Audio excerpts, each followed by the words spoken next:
Ayan, magandang araw po sa ating lahat mga kabakyard. Welcome back po sa ating vlog ngayong araw. So, happy Sunday po sa ating lahat. Araw po ngayon ng Diyos. So,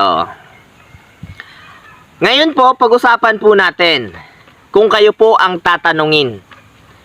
Kung bibigyan kayo ng 10 inahin, ano ang pipiliin nyo sa mga Siamo o sa mga heritage breed kagaya ng Rear? So, hindi ko na po yan sasagutin. Kayo na po ang humusga kung ano po ang maganda nyong piliin. So, bibigyan ko po kayo ng kaunting idea sa mga ugali at ano po ang positive side at negative side ng Siamo kontra po sa mga heritage breed na klase ng manok. So, unahin na po natin agad yan. Huwag na po natin patagalin sa ganito pong klase ng manok. So, ito po yung tinatawag nating Siamo. Ayan. Kung mapapansin nyo po, malalaman natin talaga siyang Siamo. So, ayan, ang itsura pa lang po.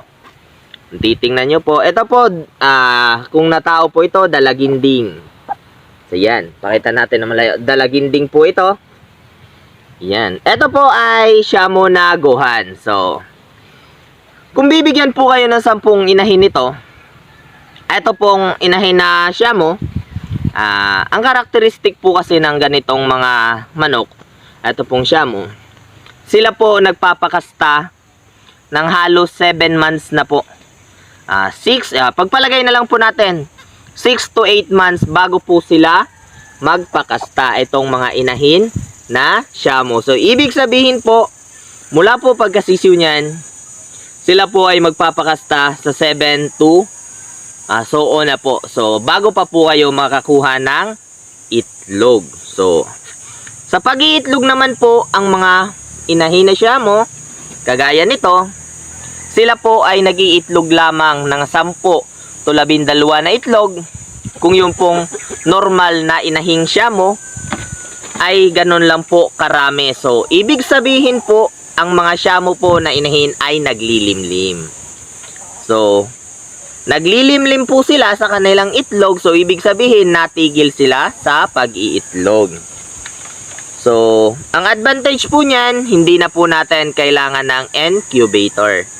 So, ibig sabihin, makakaproduce po tayo ng mga sisiw, kung lalagyan natin ng tandang, na hindi tayo gumagamit ng incubator, gawa ng naglilimlim po ang inahing Siamo. Karamihan po naglilimlim po. So, ano naman po ang disadvantage niyan pag naglilimlim? So, ibig sabihin po pag naglimlim, 21 days siyang maglilimlim, hindi siya magpuproduce ng itlog. Pangalawa, pagkatapos niya pong maglimlim ng 21 days, maghihintay ka ulit po ng halos 15 days to 1 month bago ulit po siya magpakasta o makaproduce ka ng itlog. Halos, isang breeding niya po, halos 2 buwan ka maghihintay. O halos lang po, hindi po naman intact na 2 buwan. Halos magdadalawang buwan bago ka makapabreed ulit at makaproduce po ulit ng itlog. Yun naman po ang naka-disadvantage doon.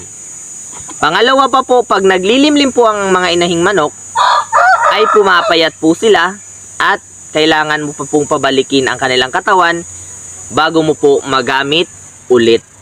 So, ang advantage naman po, pag nakaproduce ka po ng sisiw ng Siamo, ay may bebenta po natin ng medyo mahal. So, ibig sabihin po, medyo mahal ang kanilang mga sisiw. So, mag-iisip ka, magkano po ba ang bentahan ng pure Siamo?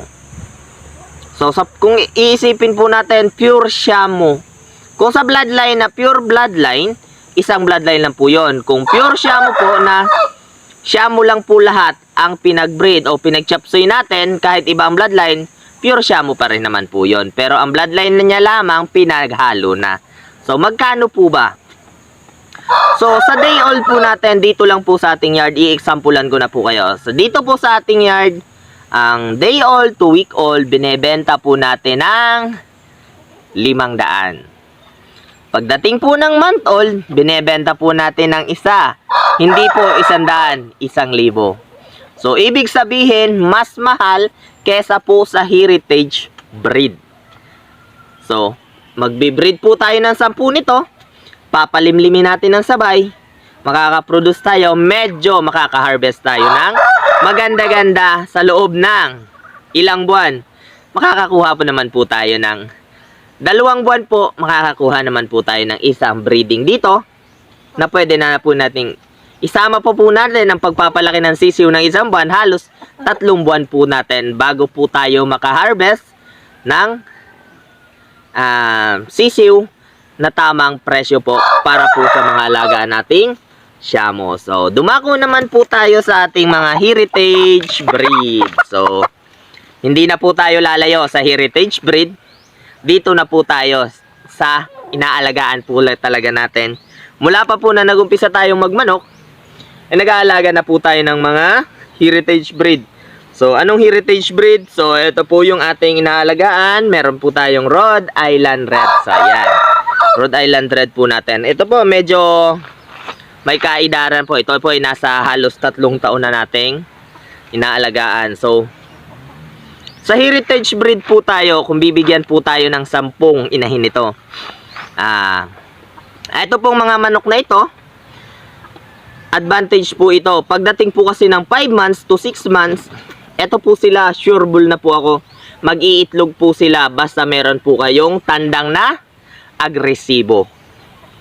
So, ang disadvantage naman po dito, pag ito po nagsimulang mag-itlog, ito po ay tuloy-tuloy na ang itlog. Hanggang magpahinga po sila. Nagpapahinga po sila, hindi naman po katagalan, 15 days to 1 month, pahinga nila, ayos lang po yan. Pero pag lumampas na po halos ng 2 buwan, hindi sila nag-iitlog, may problema na po ang inyong heritage breed na manok o yung pong Rhode Island Red nyo.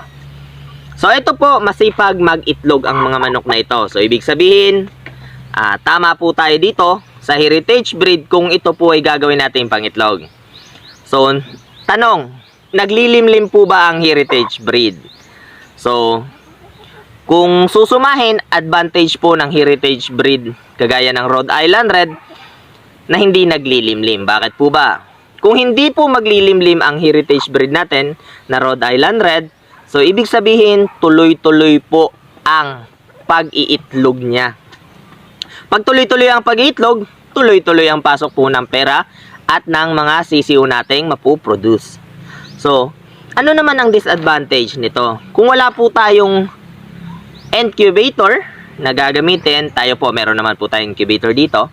Wala tayong incubator na gagamitin, medyo mahihirapan po tayong magparami. Kung meron naman po tayong mga native, medyo advantage natin ang kaunti. So, ang disadvantage po nila, hindi po sila naglilimlim.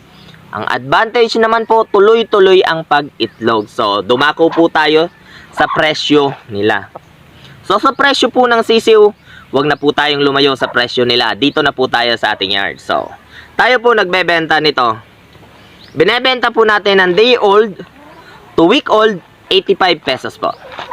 85 pesos. So, paglampas na po ng week old, binebenta na po natin yan ng 100. So, ibig sabihin po, magkaiba po ang presyo. Sa month old po natin, binebenta po natin ng 120 ang per pieces po ng sisiw ng ating Rhode Island Reds at mga heritage breed na inaalagaan natin. So, kung susumahin po natin, tuloy-tuloy po ang kanyang pagitlog. Ang disadvantage, hindi po siya naglilimlim. So, ang presyuhan naman po, medyo mas mura siya kaysa dun sa ating inaalagaang Shamo. So, kung ipagkukumpara nyo po, kayo na po ang bahala kung ano po ang inyong pipiliin o magugustuhang manok. Heritage breed ba? Kagaya ng rear o Shamo chicken po. So, yan lamang po sa araw na ito. Maraming salamat po. Happy Sunday.